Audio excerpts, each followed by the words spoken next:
First there is a motor, and on the other side there is a rope drum. Over the rope drum, rope passes, and at the end there is load. Okay, so in between motor and rope drum, what is there? Gearbox. Now why gearbox is required? Can't we directly connect motor with the rope drum? Is it possible? Why? Speed of the motor is very high. How much? Can someone tell what is general value of speed of motor? 1500. Yeah, somewhere between 1400 to 1500 RPM. Okay. One more value was given. Rope drum diameter. Rope drum diameter is given as this diameter is 100 millimeter. Okay. Now motor runs at, let us say it is running at 1400 RPM. Okay, as suggested by you, 1400 RPM, and diameter of the rope is 100 millimeter. What will be the speed of load? Linear speed. What I am asking is linear speed. If I connect motor with the drum of diameter 100 directly, and motor is switched on, at what speed load will get lifted? Linear speed. Which speed I am talking now? Load will not. This load will not rotate like this. Let us rotate will come. If it is going like this, is it acceptable? No. So it will move linearly. So how much will be that linear speed? How will you calculate that? Yes. I am asking V is equal to. You know radius of this drum? R. How much? 50 millimeter or 0.5 meter? 0.05 meter. Can I calculate value of V? Relation between rotational speed and linear speed. R omega. V is equal to R into omega. Again omega is equal to 2 pi n upon 60. Just calculate that. 1.33 meter per second. Okay. Because this value will be meter per second. 7.33 meter means how many or how much feet? Footat किती झालं? In feet. 7.33 meter to feet. Meter to feet. 3.33 approximately. How much? 22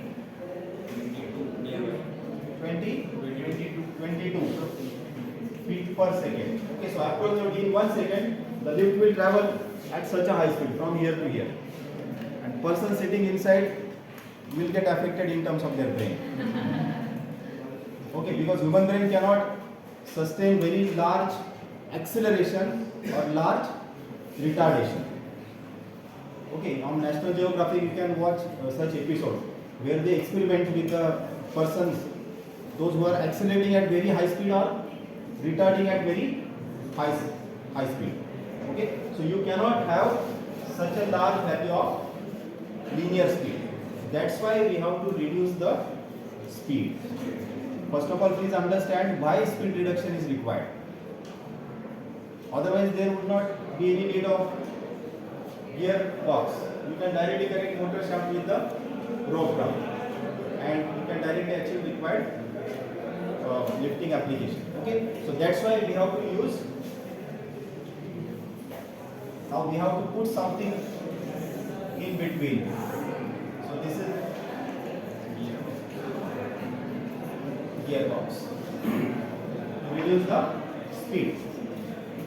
Okay, so now we have decided at the output there is drum, load, Now I have to discuss about the arrangement. Okay. Once gear pair, if I take spur gears,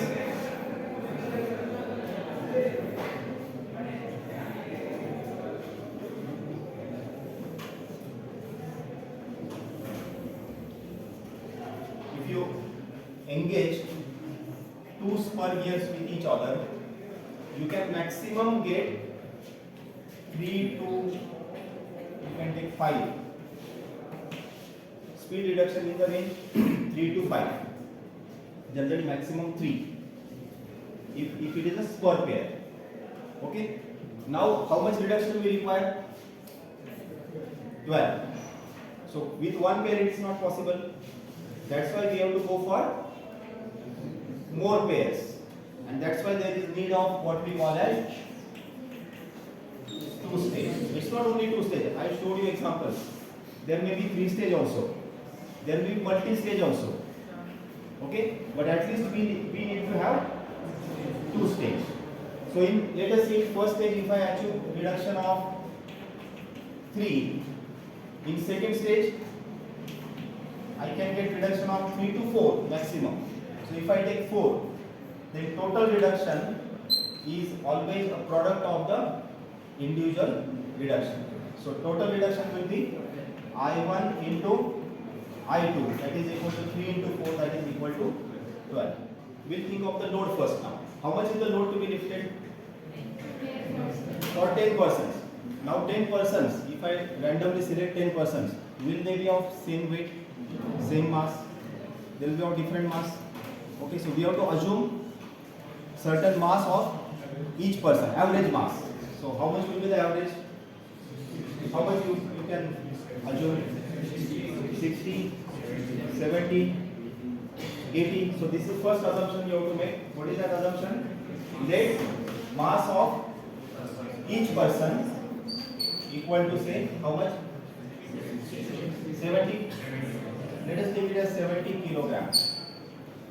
Okay. So mass of 10 persons, I call it as total mass. 10 persons, 10 into 70 kg, that is 700 kg.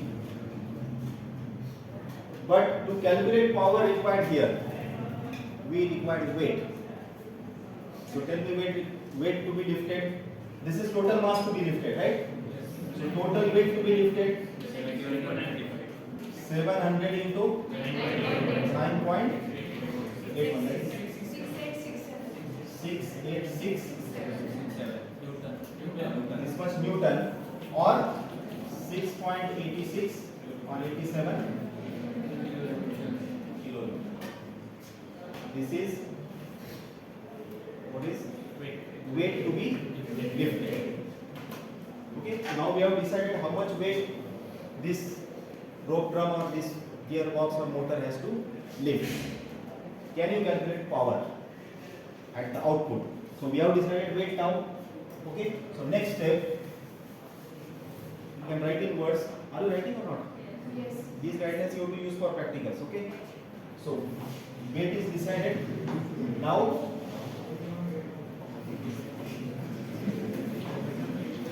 power required at output. Tell me, power required at output. How will you calculate? Rope drum, pulley, and rope passes. If I draw the diagram, will it be like this? Rope drum, rope will pass like this, and total weight, how much? 6.87 kilonewton or 687. 667 Newton. This much load we have to lift. At what distance from the center? From center, how much distance? 0.05 meter. So what can you get from this load and distance? Torque. Torque required. Okay, so torque required at output. You can put in words torque required at output. Torque at output. Into what? To get power? Into omega. Torque into omega is the power. Okay. Again torque is in terms of equation formula. Force or weight into distance. But in this case that distance is radius. Okay. So force into radius into omega 2 pi n upon 60. Force is 6, 8, 6, 7 into radius is 0.01. Sorry, 0.05 into 2 pi n upon 60. Tell me the value power at the output.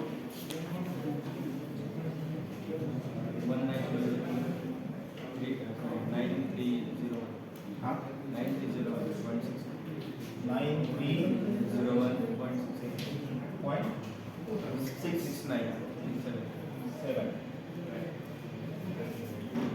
This is in watt. Is it correct? Is this correct?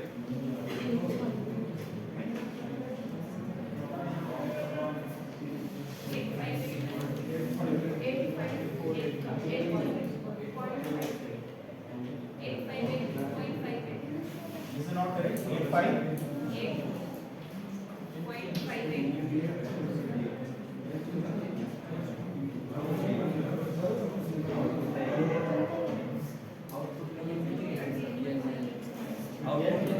You obtain at 238 something. Assuming that motor speed is 1400. That values will again vary once you select actual motor. This we have assumed. Is this correct? That is 8.58 kilowatt. Okay.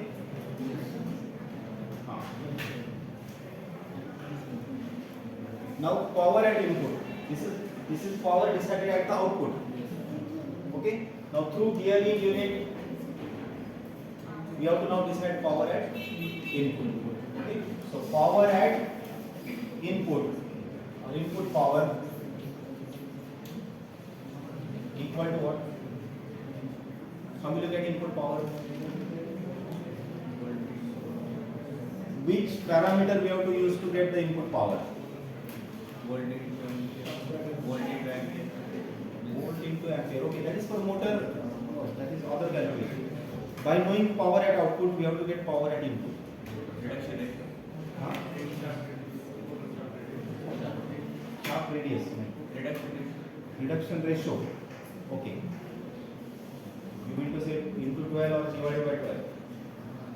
So power has to remain almost constant.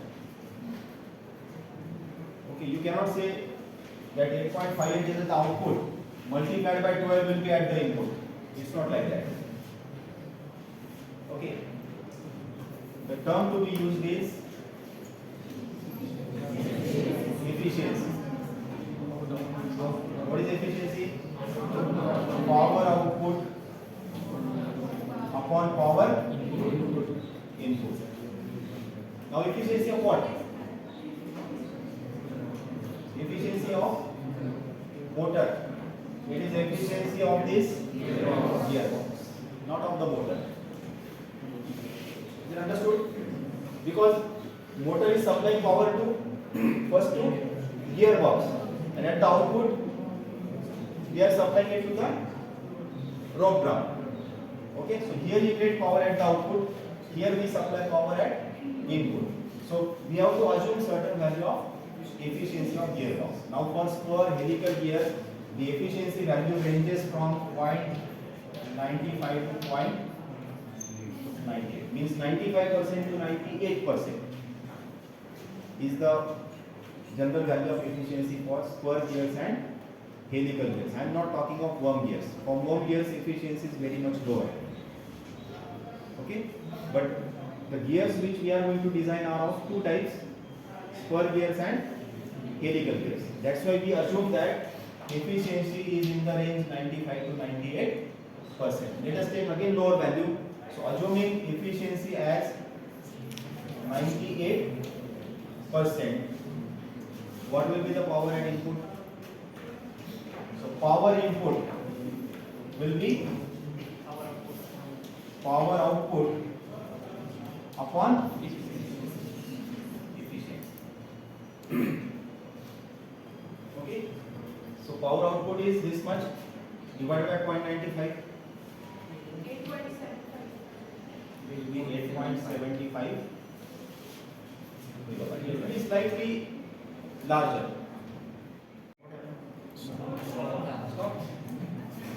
From smaller to larger there will be reduction. We have to further achieve reduction. So what we will do next? On the same shaft we will mount smaller gear, and in contact with that we will mount larger gear. Okay, so power flow will take place like this: motor to first smaller gear. Now henceforth I will not use term smaller gear and larger gear. In gear terminology, smaller gear is called as pinion. Okay, smaller gear is called as pinion and larger is called as gear. So whenever I say gear, it is larger. Whenever I say pinion, it is small. Okay, so pinion. So I can call this as first pinion of stage 1. This is gear of stage 1. What is this? Pinion of stage 2 and gear of stage 2.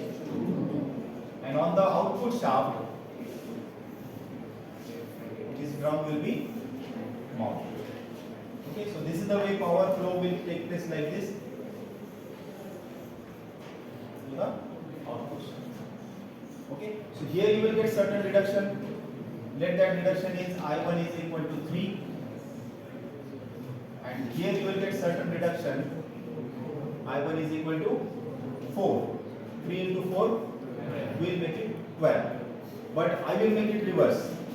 I will use 4 here, 3 here.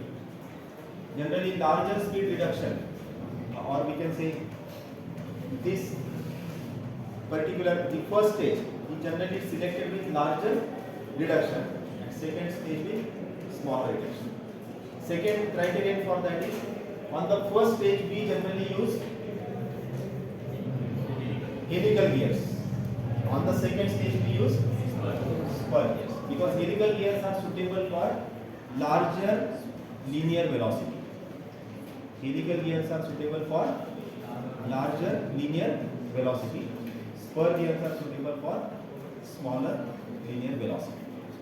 Okay, so using that rule, we use helical gears on the first pair and spur gears on the second pair. Okay, so all these things are decided. Now taking power input and speed, we have to design first pair of helical gears and second pair of spur gears. Is it clear? So how to design helical gears, how to design spur gears, all that terminology that we will study in the second unit onwards. In second unit, spur gears, and third unit, helical and bevel gears.